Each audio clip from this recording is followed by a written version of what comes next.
안녕하세요, 제가 바로 이창입니다.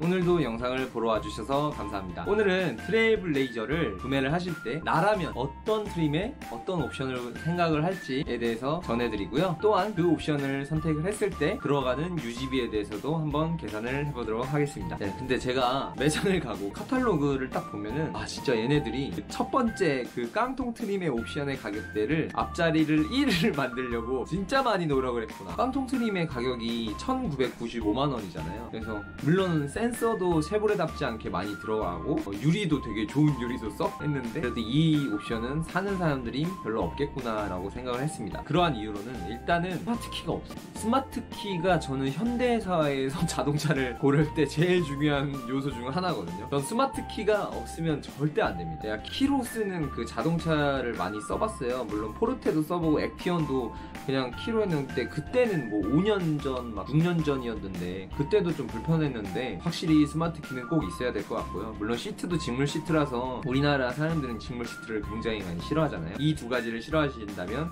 LS 트림은 패스! 근데 얘네는 EPB, 그러니까 전자식 파킹 브레이크가 들어있거든요. 그런데 오토홀드가 없어요. 이건 근데 풀옵션을 가도 없고요. 없어요. 쉐보레가 없어요. 이거는 약간의 그 쉐보레만의 소신이랄까?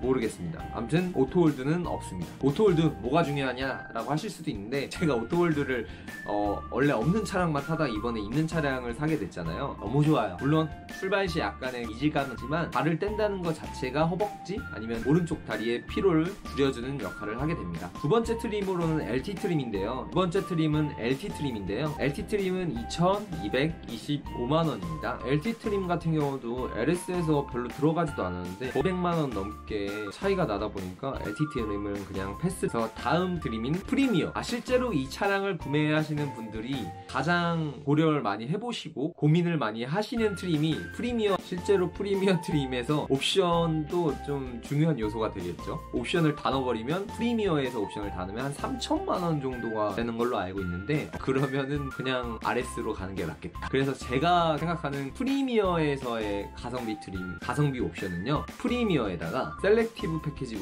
컴포트 패키지 2 이렇게 옵션 두 개만 구매를 할 것 같습니다. 파노라마 선루프를 못 넣는 게 굉장히 아쉽지만 파노라마 선루프는 다음 옵션에서 이제 드디어 액티브와 RS 트림만 남았네요. 근데 저는 개인적으로 이비자 블루 색상이 너무 마음에 들어가지고 그냥 RS로 가려고 합니다. 그래서 저는 RS 트림에서 셀렉티브 패키지, 컴포트 패키지, 프리미어 패키지 그리고 파노라마 선루프 이렇게 넣으면 얼마가 되냐면요, 개소세 할인을 받으면 한 2,950만원 정도, 개소세 할인이 안 들어갔다 6월 이후다 라고 생각을 하면 3,060만원 정도가 돼요. 4륜을 안 넣고 2륜인 상태에서. 근데 너무 포기를 하기 힘든 그 옵션들이 많아서 실제로 한번 보면 너무 옵션들이 가격이 막 비싼 것 같지도 않은데 이거 넣어야 될 것 같아, 넣다 보면 또 가격이 올라가고 이런 걸 되게 책정을 잘한 것 같아요. 셀렉티브 패키지는 전동 트렁크 때문이라도 무조건 넣어야 됩니다. 저 같은 경우 전동 트렁크는 그냥 간지예요. 무조건 있어야 됩니다. 컴포트 패키지는 천연 가죽에다가 전동 운전석 전동실에다가 두 자리 다 통풍 시트가 들어가는데 80만원이거든요 근데 이 정도면은 그렇게 막 비싸다고 생각을 안 들어서 프리미엄 패키지는 저는 그 4점이 좀 작다고 느꼈거든요. 그리고 뭐 내비게이션도 막 그렇게 예쁘다고 생각을 안 했지만 무선 카플레이가 있잖아요. 무선 카플레이는 프리미엄 패키지를 넣어야 무선 카플레이가 되는데 무선 카플레이가 진짜 편해요. 진짜 나는 이해가 안 되는 게 요즘 그 무선 충전이 있는데 무선 충전 패드는 있으면서 왜 무선 카플레이는 지원 안 하는지 모르겠어요.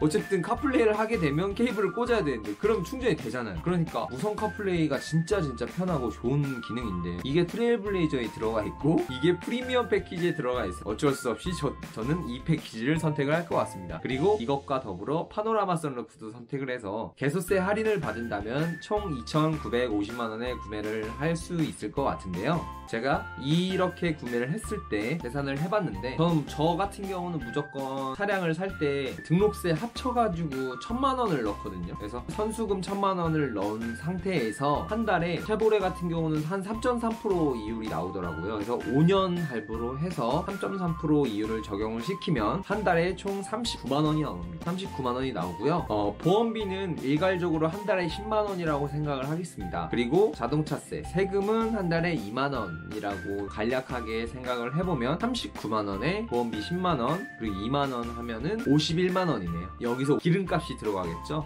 기름값 같은 경우는 저는 한 달에 대략 한 20만원 정도라고 하면 휘발유 1300원 기준으로 봤을 때 트레일블레이저의 연비를 따지면 한 달에 2000km를 타는 게 기름값만 20만원이 나옵니다.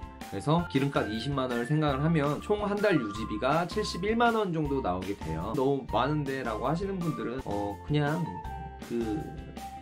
차를 사서 집에다 두면은 기름값이 안 나가잖아요. 그러면 한 51만원 정도만 나가는 거니까 아니면 내가 한 달에 나는 좀 한 달에 좀 적게 타서 1000km밖에 안 탄다. 공신 연비와 지금 휘발유 단가 한 1300원이라고 생각을 해서 계산을 해보면 한 달에 1000km는 대략 10만원 정도거든요. 그러면 유지비가 한 61만원이 되잖아요. 이렇게 생각하면 또 싼 것 같기도 하고. 그래서 이렇게 오늘은 유지비를 알아봤고 내가 산다면 어떤 트림의 어떤 옵션을 사는지에 대해서도 알아보았어요. 그래서 여러분들도 이 영상을 보시고 나서 쉐보레 트레일블레이저를 사면 나는 무슨 트림을 사겠다, 옵션을 사겠다 댓글로 한번 적어주시고요. 영상이 도움이 되셨다면 구독과 좋아요, 알람 설정까지 부탁드립니다. 감사합니다.